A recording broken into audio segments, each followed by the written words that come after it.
أنواع كتير وسلالات متعددة من الفراخ البلدي، الروسي والجميزة والبلدي الحر والبلدي المشعر والهجين والساسو. أنواع كتيرة جدا. طب ايه أفضل الأنواع دي ممكن إن أنا أربيه علشان أخد منه إنتاج بيض يكون كويس، وايه أفضلها ممكن إن أنا أربيه علشان أخد منه إنتاج لحم فراخ تسمين؟ أنا هقولك في الفيديو ده على أفضل نوع تربيه للبيض وأفضل نوع تربيه للتسمين. تعالوا بس الأول كده نصلي على الرسول، اللهم صل وسلم وبارك على سيدنا محمد وعلى آله وصحبه وسلم. بسم الله ما شاء الله. ده اليوم الثالث من عمر الكتكوت البلدي. النهاردة كان آخر يوم في المضادات الحيوية اللي احنا اتكلمنا عنها في الفيديو بتاع الاستقبال. اليوم الرابع بقى هنبتدي ان احنا ننزل الفيتامينات والاملاح المعدنية. الاملاح المعدنية هتنزل 12 ساعة بس، طبعا هنغير المية كل 6 ساعات.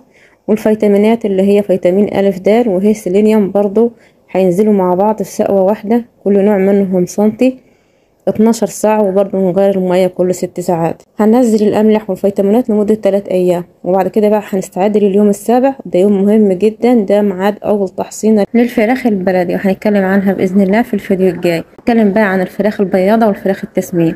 بفكرك بس كده بلايك جميل، دعم وتشجيع منك ليا وللقناة، وانزل في التعليقات وصلي على الرسول. ولو عندك أي سؤال بخصوص تربية الفراخ البيضة أو البلدي أو البط اتفضل اكتبه، انا برد على كل الاسئله.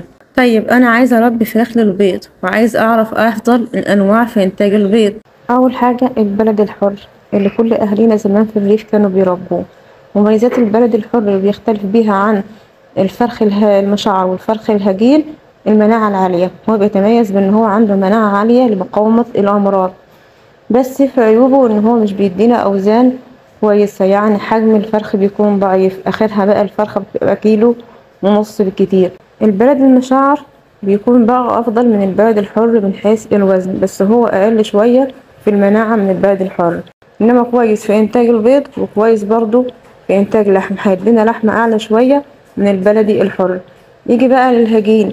الهجين بقى افضل من البلد المشعر من حيث انتاج اللحم، يعني هيدينا انتاج لحم افضل من المشعر وافضل من البلدي الحر، وبرضه في انتاج البيض كويس. نيجي بقى عند الفيومي الذهبي والفيومي البيور. الثلاث انواع اللي انا ذكرتهم في الاول دول افضل من الفيومي في حاجة واحدة، اللي هي بس المناعة. مناعة البلدي الحر والمشعر افضل من مناعة الفيومي، بس الفيومي عنده مميزات تانية افضل من الحر والهجين والبلدي، في ان هو هيدينا وزن اكبر من الثلاثة اللي انا ذكرتهم في الاول دول، وبرضه كويس جدا في انتاج البيض، وحجم البيض فيه بيكون اكبر من حجم البيض في البلدي الحر والبلدي المشعر.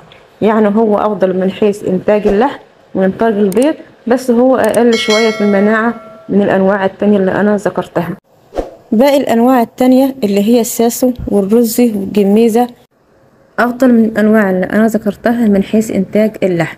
يعني لو احنا حابين ناكل فراخ بلدي بس عايزين نوع يكون دورته قصيرة وفي نفس الوقت يدينا اوزان حلوة، اولهم بيكونوا الساسو وبيجي من بعدها بقى الرز والجميزة. انما هو من ناحية انتاج البيض فهو انتاج البيض فيه بيكون ضعيف جدا، وفي نفس الوقت المناعة بتاعته قليلة، يعني مش هيستحمل ان احنا نربيه في البيت باستمرار. هو اخره بس دورة تسمين شهرين 3 وبعد كده نذبحه. ده غير كمان ان الانواع دي محتاجة رعاية واهتمام زي الابيض من حيث الادوية والرعاية والحرارة، يعني مش زي الفرخ البلدي هنرميه بقى عندنا في اي مكان، شمس بقى حر برد بنرميله بواقي البيت واي اكل موجود عندنا وبيعيش. انما الفراخ دي ما ينفعش ان احنا نعمل معاها كده.